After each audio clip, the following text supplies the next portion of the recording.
he's a very good director, I feel. I do feel he knows what he wants.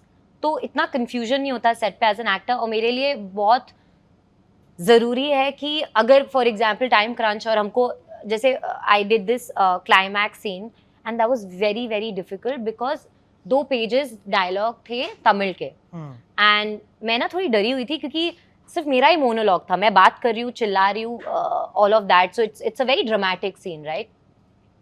अब क्या होता है ना, it's not my language, तो मैं इम्प्रोवाइज भी नहीं कर सकती, मुझे याद करना पड़ेगा एंड ऑल्सो अगर मैं बीच में कुछ भूल गई तो मुझे then my mind will go from the beginning, मुझे शुरू से स्टार्ट करना पड़ेगा बिकॉज उनको ये सीन एक टेक पे लेना था, ठीक है, and no prompting nothing. So what I appreciated is उन्होंने मुझे बिल्कुल नहीं थकाया उस सीन पे.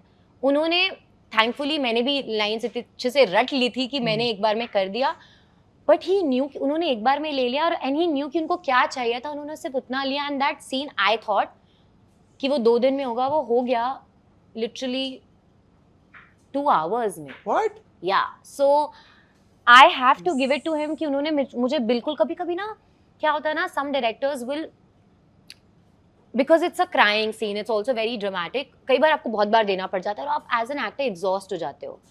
But thanks to Dhanush sir because he knew exactly किस एंगल से क्या, उनके दिमाग में पूरी एडिटिंग रहती है because he also edits with the film, right? Correct.